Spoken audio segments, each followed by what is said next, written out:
What is up, bros and broettes? I'm Inkslasher, and welcome to another episode of Top 5 Paint Jobs. This is a series that you guys have really been loving lately and has been getting really great support. But I have a question for you guys.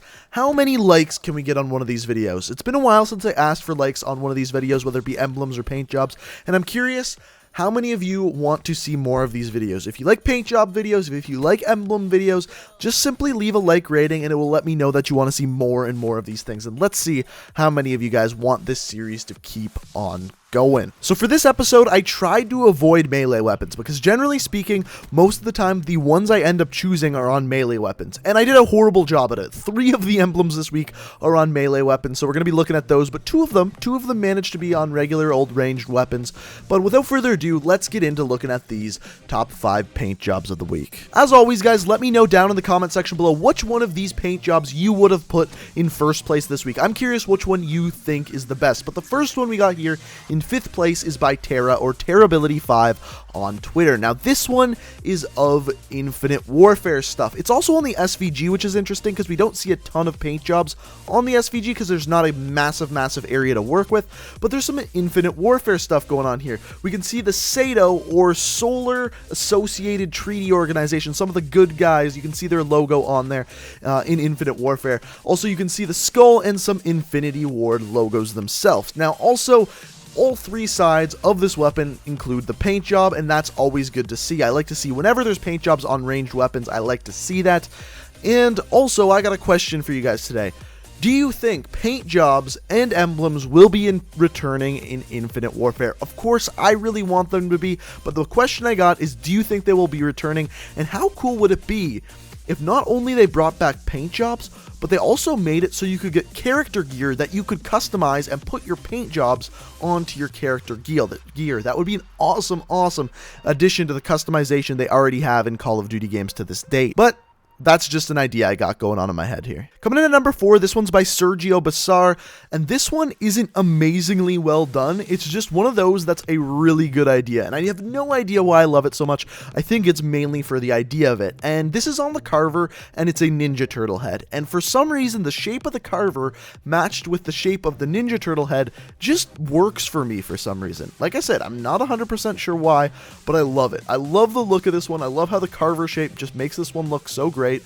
I don't know why I love it so much, though. I don't know if you guys will like it as much as I do. I just thought the shape of it and the idea of it looked really good, so I wanted to share it with you guys, and that's why I put it at number 4 this week. Now, I haven't had a Pokemon paint job on this show in a while, so I thought with the recent craze of Pokemon Go, we'd bring one on this week. Now, this is a Charmander paint job, and it's incredibly well done. Now, the original creator of the Charmander paint job was a guy named Sherbert Melon. He's actually a YouTuber, and this one's very well done, and what I also like with this one is he uses the Ardent, I think that's how you say it, camo, in the background of the paint job to kind of complement the red kind of look to the Charmander paint job itself. I think it's really well done, looks really cool with the camo he added to it, and with the recent Pokemon Go craze, I thought it was a good idea to include it this week. These next 2 paint jobs are unbelievable. The first one is by N97, a guy we featured on this show before, and this, when I first saw it, I was like, oh, this isn't anything special, until I remembered this is nothing what the Slash and Burn looks like. First of all,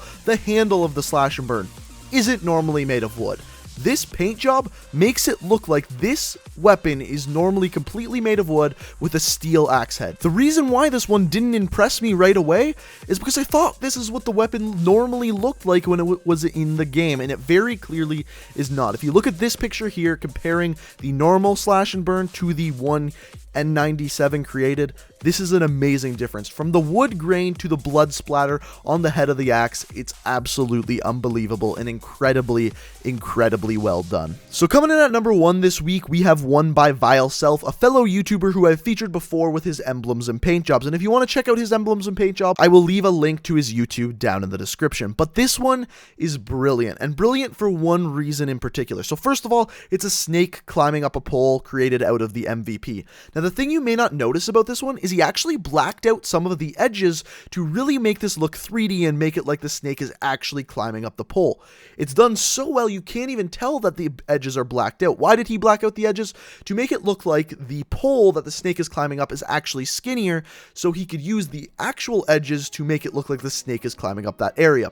On top of that, there's a nice pattern on the snake to make it look real scaly, like a real life snake, and it's just extremely well done. I've seen the edges blacked out on paint jobs before to do something like this, but I've never seen it this well done, and that's why I gave it number 1 this week on this episode. But like I said earlier, let me know which one of these paint jobs was your favorite and deserves number 1 this week down in the comment section below. If you enjoyed this episode, it would be fantastic if you could leave a like rating, and if you're new to the channel, hit that subscribe button. I upload new Call of Duty videos every single day of the week, and if that sounds like something that interests you, you can hit that subscribe button down below. So thank you so much for watching, guys. Check out my Twitch and Twitter, and if you would like to submit your paint jobs or emblems, the way to do so is send them to me, tweet them at me at Inkslasher. My Twitter link is down in the description. So like I said, if you enjoyed, hit that like button. Thank you so much for watching, and until next time, peace out.